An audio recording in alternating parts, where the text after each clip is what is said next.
হরে কৃষ্ণ। আপনাদের সবাইকে আমাদের হরে কৃষ্ণ চ্যানেলে স্বাগতম। আগামী 2 জুলাই মঙ্গলবার যোগিনী একাদশী। আপনারা সবাই ভক্তি ভরে একাদশী তিথি পালন করবেন। তবে চলুন দর্শকবৃন্দ, একাদশী পালন করার আগে কয়েকটি জিনিস অবশ্যই আমাদের জেনে রাখা দরকার। একাদশীতে উপবাস থাকা অত্যন্ত গুরুত্বপূর্ণ। তবে কেবল অনাহারে উপবাস করাটা মুখ্য উদ্দেশ্য নয়। মুখ্য উদ্দেশ্য হচ্ছে গোবিন্দ বা শ্রীকৃষ্ণের প্রতি অধিক শ্রদ্ধা ও ভক্তিপরায়ণ হওয়া। উপমানে হচ্ছে নিকটে, বাস মানে হচ্ছে অবস্থান করা, অর্থাৎ শ্রীহরির নিকটে অবস্থান করা। একাদশীর দিন উপবাস করার মুখ্য উদ্দেশ্য হচ্ছে শারীরিক আবশ্যকতাগুলি খর্ব করে ভগবানের মহিমা কীর্তন এবং অন্যান্য ভগবানের সেবা করে সময়ের ব্যবহার করা। একাদশী দিনে ভোরে শয্যা ত্যাগ করে শুচিশুদ্ধ হয়ে শ্রীহরির মঙ্গল আরতিতে অংশগ্রহণ করতে হয়। শ্রীহরির পাদ পদ্মে প্রার্থনা করতে হয়, হে কৃষ্ণ, আজ যেন এই মঙ্গলময়ী পবিত্র একাদশী সুন্দরভাবে পালন করতে পারি, আপনি আমাকে কৃপা করুন। একাদশীতে গায়ে তেল মাখা, সাবান মাখা, পরনিন্দা চর্চা, মিথ্যা ভাষণ, ক্রোধ, দিবানিদ্রা, সাংসারিক আলাপ আদি বর্জন করতে হয়। একাদশীতে শস্যের মধ্যে সমস্ত পাপ অবস্থান করে, তাই চাল, ডাল, আটা, ময়দা, সুজি, সরিষা আদি জাতীয় খাদ্যদ্রব্য একাদশী দিনে বর্জন করা উচিত। নির্জল উপবাসে অসমর্থ ব্যক্তি দুধ, ফলমূল, এমনকি আলু, পেঁপে, কলা, ঘিয়ে বা বাদাম তেল অথবা সূর্যমুখী তেলে রান্না অনুকল্প প্রসাদ রূপে গ্রহণ করতে পারেন। রবি শস্য যেমন ধান, গম, ভুট্টা, ডাল ও সরিষা ও সয়াবিন তেল অবশ্যই বর্জনীয়। এই একাদশী ব্রত পালন করার সময় অবশ্যই এই বিষয়গুলো মনে রাখবেন। এবার চলুন তাহলে যোগিনী একাদশী সম্পর্কে আমরা জানি। ব্রহ্মবৈবর্ত পুরাণে আষাঢ় মাসের কৃষ্ণপক্ষের একাদশী মাহাত্ম্য যুধিষ্ঠির শ্রীকৃষ্ণ সংবাদরূপে বর্ণিত আছে। যুধিষ্ঠির বললেন, হে বাসুদেব, আষাঢ় মাসের কৃষ্ণপক্ষিয়া একাদশী মাহাত্ম্য কৃপাপূর্বক আমাকে বলুন। শ্রীকৃষ্ণ বললেন, হে মহারাজ, সকাল পাপ বিনাশিনী ও মুক্তিপ্রদ এই উত্তম ব্রতের কথা বলছি, আপনি শ্রবণ করুন। আষাঢ় মাসের কৃষ্ণপক্ষে একাদশী যোগিনী নামে বিখ্যাত। মহাপাপ নাশকারী এই তিথি ভবসাগরে পতিত মানুষের উদ্ধারের একমাত্র নৌকাস্বরূপ। ব্রত পালনকারীদের পক্ষে এটি সর্বশ্রেষ্ঠ ব্রত বলে প্রসিদ্ধ। এই প্রসঙ্গে আপনাকে একটি পবিত্র পৌরাণিক কাহিনী বলছি। অলকানগরে শিবভক্তপরায়ণ কুবের নামে এক রাজা ছিল। তিনি প্রত্যহ শিব পূজা করতেন। তার হেমমালী নামে একজন মালী ছিল। প্রতিদিন শিব পূজার জন্য মানস সরোবর থেকে সে ফুল তুলে যক্ষরাজ কুবেরকে দিত। বিশালাক্ষী নামে হেমমালীর এক পরমা রূপবতী পত্নী ছিল। সে তার সুন্দরী পত্নীর প্রতি অত্যন্ত আসক্ত ছিল। একদিন সে তার স্ত্রীর প্রতি কামাসক্ত হয়ে পড়ল। রাজভবনে যাওয়ার কথাও ভুলে গেল। বেলা 2 প্রহর অতীত হলো। অর্চনের সময় চলে যাচ্ছে দেখে রাজা ক্রুদ্ধ হলেন। মালির বিলম্বের কারণ অনুসন্ধানে এক দূত প্রেরণ করলেন।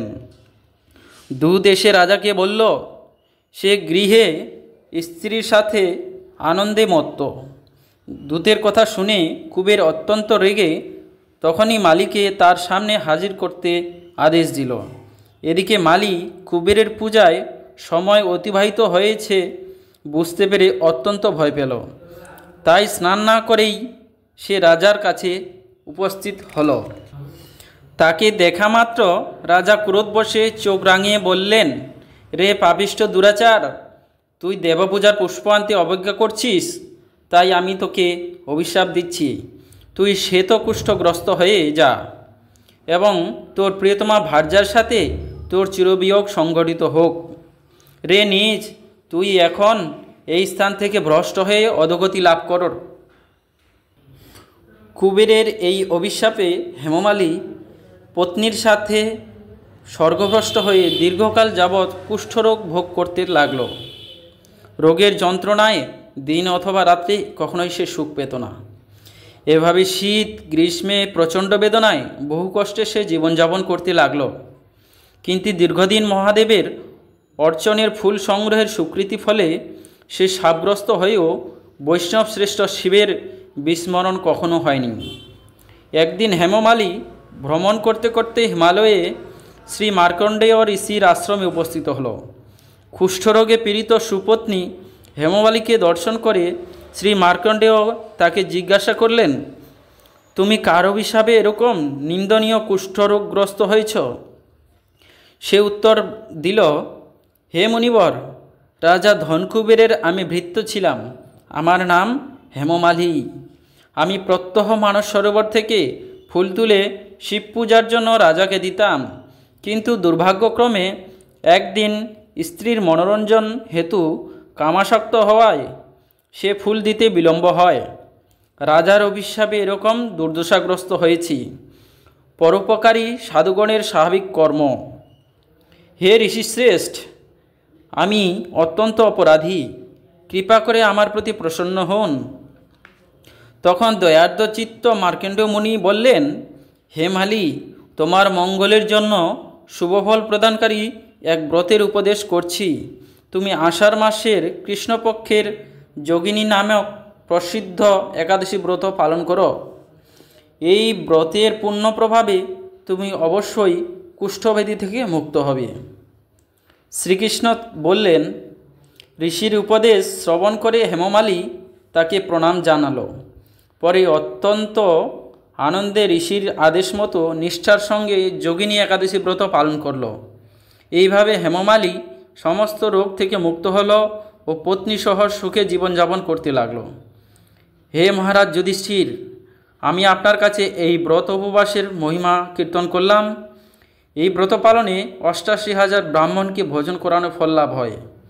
যে ব্যক্তি এই মহাপাপ বিনাশকারী ও পুণ্যফল প্রদায়িনী যোগিনী একাদশীর কথা পাঠ এবং শ্রবণ করে সে অচিরেই সর্বপাপ থেকে মুক্ত হবে।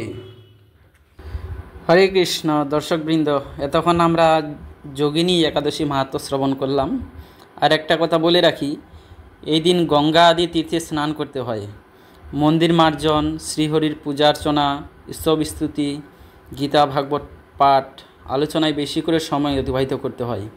এই তিথিতে গোবিন্দের লীলা স্মরণ এবং তার দিব্য নাম শ্রবণ করাই হচ্ছে সর্বোত্তম। একাদশীর দিনে ক্ষৌরকর্ম করা যাবে না, ক্ষৌরকর্ম নিষিদ্ধ।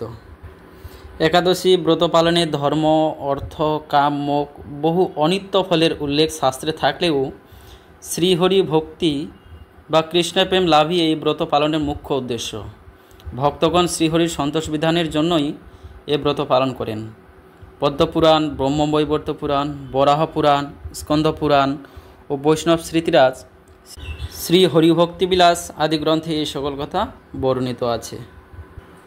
৮ থেকে ৮০ বছর বয়স অবধি সবাইকে শাস্ত্রে একাদশী ব্রত পালন করার নির্দেশ দেওয়া হয়েছে। তবে যারা যারা এখনও শুরু করেনি তারা সবাই একাদশী ব্রত পালন করো। এতে সবার মঙ্গল, আপনাদেরও মঙ্গল। হরে কৃষ্ণ। পরবর্তী ভিডিওটা পাওয়ার জন্য আমাদের চ্যানেলটিকে সাবস্ক্রাইব করে পাশে থাকবেন এবং ভিডিওটি লাইক, শেয়ার, কমেন্ট অবশ্যই করবেন এবং এই ভিডিওটা সবাইকে শেয়ার করে দাও যাতে সবাই একাদশী ব্রত পালন করতে উৎসাহিত হয়। হরে কৃষ্ণ।